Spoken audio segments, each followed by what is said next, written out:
Doctor Vijay Bhaskar, masters in orthopaedic, chairman ethics committee, clinical research and trials, Hyderabad. ఈరోజు మనం discuss చేయే విషయం ఏంటంటే, మోస్ట్ కామన్గా మేము చూసే ఓపీలో ఎక్కువ శాతం నడుము నొప్పుల గురించి వస్తూ ఉంటారు. అందులో డిస్క్ ప్రొలాప్స్ అన్నది కామన్గా మనం వింటూ ఉంటాం. డిస్క్ ప్రొలాప్స్ అన్నది ఒక నడుములోని వెన్నుపూస ఎముకల మధ్యలో ఉండే స్పాంజీ టిష్యూ లాంటి దాన్ని మనం డిస్క్గా భావించడం జరుగుతుంది. ఈ డిస్క్ ఎలా ఉంటుందంటే షాక్ అబ్జర్బర్ లాగా పనిచేస్తుంది. దీనికి కూడా సేమ్ షాక్ అబ్జర్బర్ లాగా అనాటమీ ఉంటుంది. చుట్టూ ఫైబ్రస్ టిష్యూ, ఒక యాన్యులస్ ఫైబ్రస్ టిష్యూ ఉండి మధ్యలో న్యూక్లియస్ పల్పసస్ లాగా ఒక liquid, semi liquid type tissue ఉంటుంది. సో మనం ఎగిరినా దుంకినా కూడా మనకు ఈ ఎముకల మధ్యలో ర్యాపిడిటీని కంట్రోల్ చేస్తుంది. దాన్ని మనం షాక్ అబ్జర్వర్ ఎఫెక్ట్ అంటాం. సో మనం చేసే ప్రతి యాక్టివిటీలో ఎప్పుడైతే సడన్గా ఓవర్ కంప్రెస్ అయినా, సడన్గా ఇంజురీ తగిలినా, సడన్గా ఫార్వర్డ్ బెండ్ అయినా, సడన్గా అతి బరువు ఎత్తుకున్నా, ఇలాంటి యాక్సిడెంటల్ ఇన్సిడెన్సెస్ వలన మనకు ఆ డిస్క్ యొక్క రింగ్లో ఉండే ఫైబ్రస్ బ్యాండ్స్ బర్స్ట్ అయ్యి దాని లోపల ఉండే న్యూక్లియస్ పల్పోసస్ అనే ఒక సెమీ సాలిడ్ లిక్విడ్ లాగా ఉంటుంది. అది ఆ లిక్విడ్ బయటికి, ఆ పొరల నుంచి బయటకు వచ్చి ఆ వెన్నుపూస యొక్క నరం ఏదైతే ఉంటుందో వెన్నుపాము, ఆ వెన్నుపామును కానీ నొక్కడం, లేకపోతే పాము యొక్క నరాలు ఏవైతే బయటికి లెఫ్ట్ సైడ్ ఒకటి, రైట్ సైడ్ వస్తే వాటి మీద ప్రెషర్ రావటం వల్ల అటు సైడు షియాటికా పెయిన్ లాంటి పెయిన్, అంటే మనకు నడుము నుంచి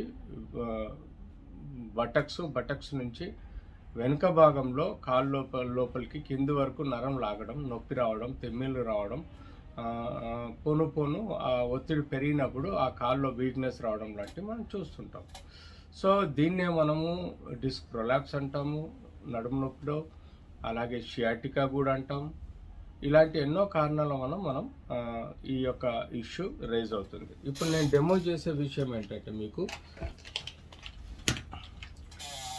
మెయిన్గా నడుములో 5 స్ట్రక్చర్స్ ఉంటాయి. ఈ 5 స్ట్రక్చర్స్ లంబార్ వర్టిబ్రే అంటాం. ఈ 5 కిందిది కూడిన 5 స్ట్రక్చర్స్ కూడిన ఒక పార్ట్ని మనం సాక్రల్ బోన్ అని అంటాం. సో ఇందులో చూడండి, చిన్న కెనాల్ ఉంటుంది. ఆ కెనాల్లో నుంచి మనకు ఎల్లో కలరు వెన్నుపాము ఆర్ వెన్నుపూస మెదడు నుంచి కిందికి జారడం జరుగుతుంది. దీనికి లెఫ్ట్ సైడ్ ఒక నరము, రైట్ సైడ్ ఒక నరము, ఒక ఫొరామెన్, ఒక రంధ్రం ద్వారా, ఎముకలోని రంధ్రం ద్వారా బయటికి వచ్చి మన బాడీలోని అవయవాలన్నిటికీ సప్లై చేయడం జరుగుతుంది. తద్వారా మన బాడీ ఫంక్షన్లోకి వస్తుంది. సో మీకు డిస్క్ అనేది 2 ఎముకల మధ్యలో ఉండే ఈ యొక్క రబ్బర్ లాంటి, షాక్ అబ్జర్బర్ లాంటి డిస్క్ అండి.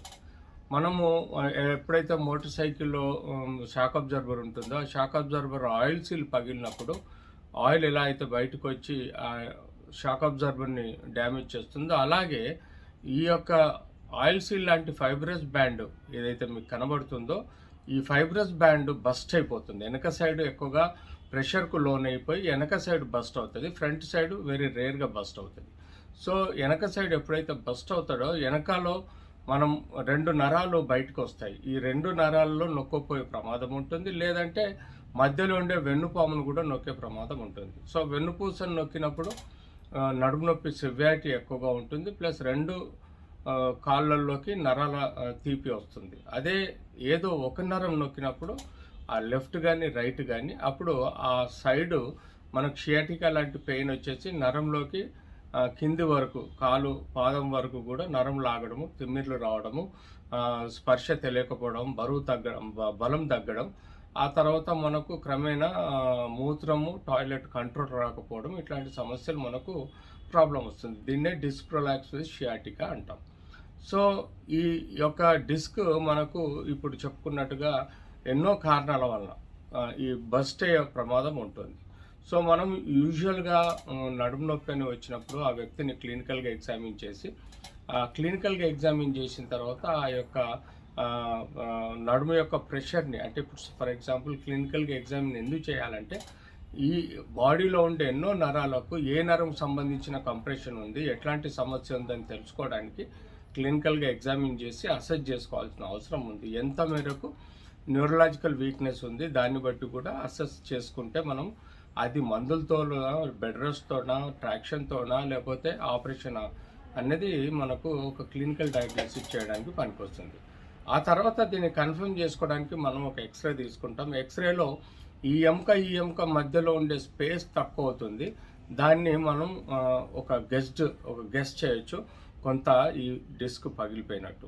అంతేకాకుండా మనకు కొన్ని రక్త పరీక్షలు చేయటం వలన ఎలాంటి డిజీజ్ ప్రాసెస్ ఉందా, ఇన్ఫెక్షన్ ఉందా, ఇన్ఫ్లమేషన్ ఉందా అన్నది కూడా మనం రక్త పరీక్షల ద్వారా తెలుసుకోవడం జరుగుతుంది. అంతేకాకుండా డయాబెటీస్ ఉంటే డయాబెటిక్ న్యూరోపతి అనే సమస్య డెవలప్ అవుతుంది, దాన్ని కూడా మనం అసెస్ చేసుకోవాల్సిన అవసరం ఉంది. తర్వాత మనకు సిటీ ఎంఆర్ఐలు 100% కన్ఫర్మ్ చేస్తాయి. ఎంఆర్ఐ మాత్రం 100% పూర్తిగా మనకు ఈ డిస్క్ యొక్క పొజిషను, ఎక్కడ పగిలిపోయింది, ఎక్కడి నుంచి ఆ గుజ్జు లాంటిది బయటకు వచ్చింది, ఎలా ప్రెస్ చేస్తుంది నరాన్ని, ఎంత పర్సెంటేజ్ ప్రెస్ చేస్తుంది అన్నది కూడా మనం ఎంఆర్ఐతో కన్ఫర్మ్ చేసుకోగలుగుతాం. అప్పుడు మనం క్లినికల్ డయాగ్నోసిస్, రక్త పరీక్షలు, ఎక్స్రే అండ్ ఎంఆర్ఐ వలన మనం డిస్క్ ప్రొలాప్స్ ఎంత ఉంది, ఈ రెండు జాయింట్ల మధ్యలో రిలేషన్ ఎట్లా ఉంది అన్నది అసెస్ చేసుకొని యూజువల్గా స్టేజ్ 1-2లో మనం ప్రిఫరబ్లీ వారికి ట్రాక్షన్ వేసేసి, బరువు వేసేసి, మందులు ఇచ్చి, బెడ్ రెస్ట్ ఇచ్చి, ఫిజియోథెరపీ ఇచ్చి ట్రీట్మెంట్ చేయగలిగే ప్రక్రియ అండి. స్టేజ్ 2-3లో మనం యూజువల్గా నడుములో ఇంజెక్షన్స్ ఇస్తాము, స్టెరాయిడ్ ఇంజెక్షన్ ఇస్తాం. తద్వారా మనకు కొంత మేరకు ప్రెషర్ తగ్గే ఆస్కారం కూడా ఉంటుంది. స్టేజ్ 4లో మాత్రం నరాల వీక్నెస్ ఎక్కువగా ఉంటుంది కాబట్టి తప్పనిసరి పరిస్థితుల్లో సర్జరీ చేసి మనము ఈ యొక్క డిస్క్ని తీసేయడం జరుగుతుంది. ఇందులో ఉండే డిస్క్ మనకు తీయాలంటే చాలా ప్రక్రియలు ఉన్నాయి. ఇనిషియల్గా లేజర్ టెక్నిక్ ఉంది, ఆ తర్వాత ఎండోస్కోపిక్ టెక్నిక్ వచ్చింది, ఆ తర్వాత మైక్రోస్కోపిక్ టెక్నిక్ వచ్చింది, ఆ తర్వాత ఇప్పుడు open discectomy, laminectomy, discectomy procedure చేయడం వల్ల మనం ఈ యొక్క నడుము నొప్పిని, డిస్క్ ప్రొలాప్స్ని కంట్రోల్ చేసే విధంగా ప్రయత్నం చేయొచ్చు.